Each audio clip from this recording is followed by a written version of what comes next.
Joining us today for Primetime Local News is Steve Shaheen with the Ministry of Highways. Thank you so much for taking the time to speak with us today, Steve. Well, thank you for allowing me to be here.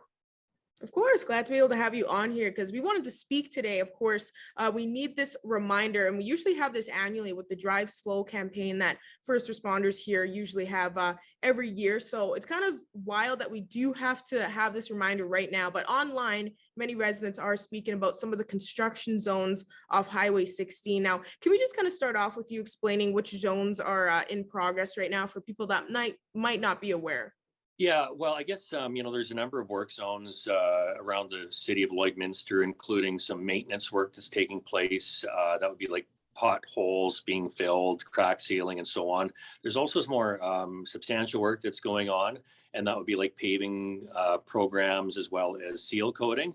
So there's a lot of different type of work going on in and around not only the city of Lloydminster, but across the province of Saskatchewan.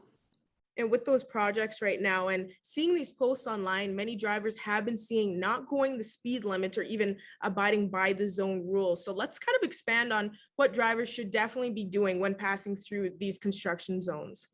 Yeah, no, certainly importance for everyone, not only for the people that are trying to fix up the roads to make, to allow for a smoother surface and a better drive, but for the people that are also traveling. We want them to get home safe as well. So we really want travelers as well as the contract construction workers to get home safe each and every night.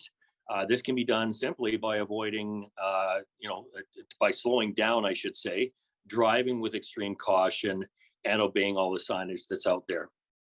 And with these projects happening right now, have you been seeing quite a few incidents that have been happening so far with people not going by the rules when going through these? Yeah, every year we get reports, particularly with people traveling at a high rate of speed through work zones, and we would again caution them to slow down because this is essentially like people's offices sitting on the center of a highway. So we want drivers to obey all signage, and that often means slowing down to 60. All signs and flag people because of course people some work zones require people to be out there in front of traffic. So even if workers aren't present, sometimes drivers need to know that they need to obey the sign, stay alert, and slow to that recommended speed limit. And work zones can contain hazards that may not be easily seen. That would be like sharp drop-offs or loose stones, which would require you to slow down. So this is really for the benefit of the drivers as well as the people that are working on the roads.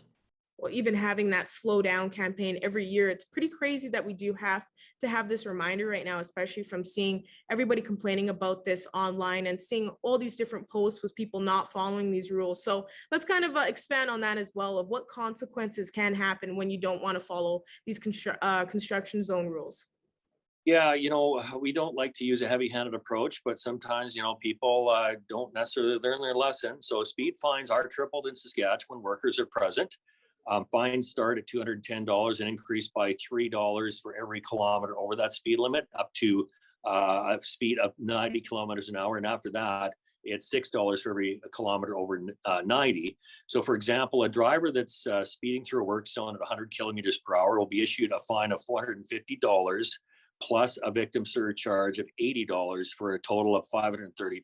So, I mean, that money could be put into a lot of better things right now than having to pay a fine. I'm really glad we're able to get that reminder once again out there for all the drivers. And is there anything more you want to add on for this reminder for people to drive slow and for people to get home safe?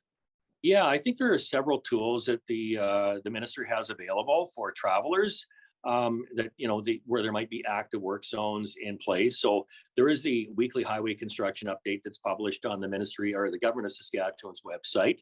The highway hotline, which can be reached at saskatchewan.ca/highway hotline, provides up-to-date information for all sorts of construction work, including emergency road closures. And you can also call the highway hotline for more information by just simply dialing 511. Perfect, Steve. Well, once again, thank you so much for taking the time to speak with us today and giving this reminder for people to take your time because some of those minutes can possibly save a life. Exactly. Stay safe out there, everyone.